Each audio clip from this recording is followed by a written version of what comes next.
समर्थ classes में एक बार फिर से सबका स्वागत है।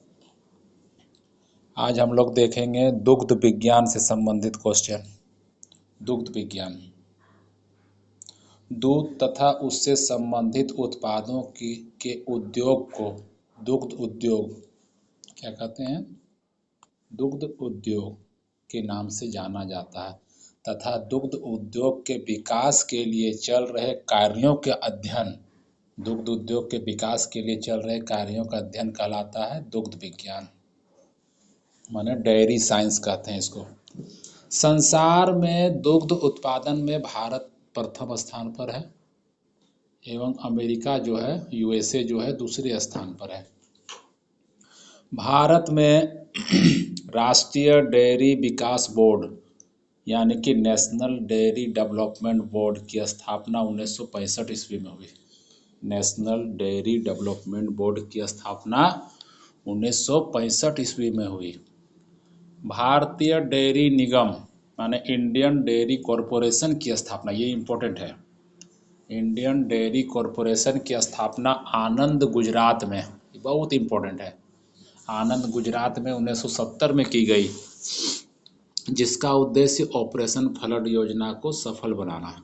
ठीक है, तो यहाँ पर आ गया ऑपरेशन फ्लड। तो पूछा जाता है कि ऑपरेशन फ्लड का संबंध किससे है?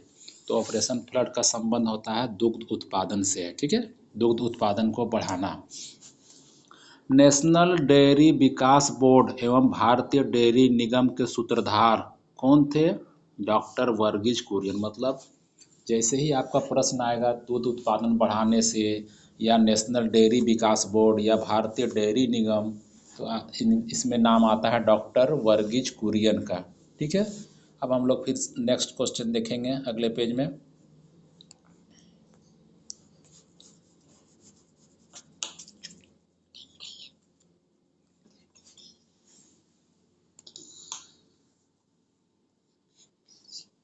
देखिए फिर हम लोग नेक्स्ट पेज में आ गए हैं। मादा में बच्चा पैदा होने के बाद, मतलब जब शिशु पैदा होता है उसके बाद का पहला दूध क्या कहलाता है? ऐसा क्वेश्चन बार बार पूछा जाता है। पहला दूध क्या कहलाता है? कोलेस्ट्रम कहलाता है। ठीक है, बच्चा पैदा होने के बाद का पहला दूध का स्राव क्या कहलाता है? कोलेस्ट्रम रहेगा, और हिंदी में इसको खीस कहते हैं, खीस कहलाता है। ठीक है, यह बच्चों में रोग प्रतिरोधक क्षमता पैदा करता है। यह खीस जो होता है, यह कोलेस्ट्रम जो होता है, रोग प्रतिरोधक क्षमता पैदा करता है। दूध एवं खीस में पीला रंग, यह भी इम्पोर्टेंट है। दूध एवं खीस में पीला रंग केरोटीन एवं जेंथोफिल के कारण होती है। दूध एवं खीस में पीला रंग का कारण क्या है? केरोटीन एवं जेंथोफिल। दूध की अपेक्षा खीस में दुगनी केसिन पाई जाती है। दूध की अपेक्षा खीस में दुगनी केसिन पाई जाती है, याद रखना। दूध की अपेक्षा खीस में 17 गुना आयरन एवं 9 गुना केरोटीन पाई जाती है। दूध की अपेक्षा खीस में 17 गुना आयरन रहता है, इसलिए बोला जाता है कि बच्चों को माँ का पहला दूध जरूर देना है, इसी के कारण। अब नेक्स्ट पेज में चलते हैं हम लोग।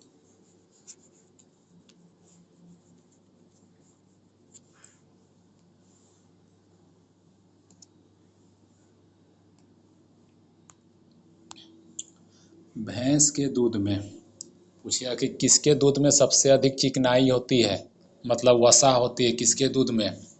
तो भैंस के दूध में 7.38% तक चिकनाई होती है। सर्वाधिक चिकनाई होती है भदावरी भैंस के दूध में 9%। ठीक है, माता के दूध में 3.75%, बकरी के दूध में 4.25%, भेड़ के दूध में 7.90%, घोड़ी के दूध में सबसे कम 1.59%, और गधी के दूध में इतना परसेंट चिकनाई पाई जाती है। ठीक है, इसमें हम लोग देख लिए हैं कि याद रखना है, भैंस में सबसे अधिक पाई जाती है, माता के दूध में 3.75% है, और सबसे कम होता है घोड़ी के दूध में वसा का पाया जाना। ठीक है, ये भी इम्पोर्टेंट है, इसको भी देख लेना है।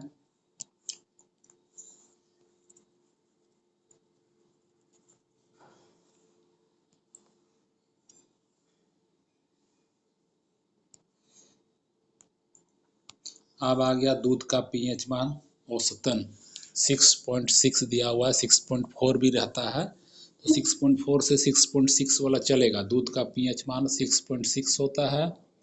थनैला रोग, जब थनैला रोग हो जाता है तो दूध का पीएच मान क्या होता है, 6.7 से 7.5 तक हो सकता है, यानी पीएच मान उसका बढ़ जाता है। ठीक है। दूध का उबाल बिंदु पूछेगा, दूध का बॉइलिंग पॉइंट क्या है, तो दूध का बॉइलिंग पॉइंट है 100.17 माने 100.17 डिग्री सेल्सियस दूध का बॉइलिंग पॉइंट है। इसके बाद आ गया निर्जवीकरण माने स्टेरिलाइजेशन। इसका मतलब होता है दूध को 93.3 से, याद रखना ये पॉइंट, ये आता है ग्रुप डी वगैरह में, 93.3 से 94.4 डिग्री सेल्सियस पर 30 मिनट तक गर्म करने से है। इससे क्या होता है कि दूध में जितने भी तरह के जीवाणु वगैरह हैं वो खत्म हो जाते हैं। इसी को कहते हैं निर्जवीकरण। इसका टेम्परेचर याद रखना है, 93.3 से 94.4 डिग्री सेल्सियस पर 30 मिनट तक गर्म करना है। अब आ गया पास्चुरीकरण। पास्चुरीकरण की खोज किसने की थी, तो लुई पास्चर ने की थी। ठीक है। इसमें क्या होता है कि दूध की पोषण महत्ता तथा कृमि लेयर पर बिना प्रभाव पड़े उसे प्रायः सभी जीवाणुओं से मुक्त करना। इसमें क्या होता है कि दूध को लंबे समय तक रखा जा सकता है। ठीक है। इसमें दूध को सबसे पहले क्या करता है कि 60 डिग्री सेल्सियस पर गर्म करता है ना। उसके बाद इसे अचानक ठंडा कर दिया जाता है, तेज़ी से ठंडा कर दिया जाता है, जिससे क्या होता है दूध में जीवाणुओं की वृद्धि रुक जाती है, यानी वो दूध जल्द फटेगा नहीं, खट्टा नहीं होगा। इस विधि को कहते हैं पास्चुरीकरण। इसकी खोज किसने की थी, तो इसकी खोज की थी लुई पास्चर ने। अब नेक्स्ट पेज है। ठीक है। ये इसमें 3 क्वेश्चन फिर है, ध्यान से देखना है। दूध की शुद्धता की माप किससे की जाती है, तो लैक्टोमीटर से की जाती है। दूध की शुद्धता की माप लैक्टोमीटर से की जाती है। दूध का घनत्व, दूध का घनत्व किससे मापा जाता है, हाइड्रोमीटर द्वारा 20 डिग्री सेल्सियस पर लिया जाता है दूध का घनत्व। तीसरा है दूध में वसा मापन। 3 चीज़ है इसमें, दूध में वसा का मापन माने कितना वसा है, गर्बर विधि द्वारा की जाती है। तीनों को याद रखना, शुद्धता लैक्टोमीटर, दूध का घनत्व हाइड्रोमीटर, और दूध में वसा मापन गर्बर विधि का प्रयोग किया जाता है। ठीक है। इस तरह हम लोग आज देखे दूध से रिलेटेड महत्वपूर्ण प्रश्न। ठीक है। फिर अगले क्लास में नया टॉपिक्स पर आएंगे।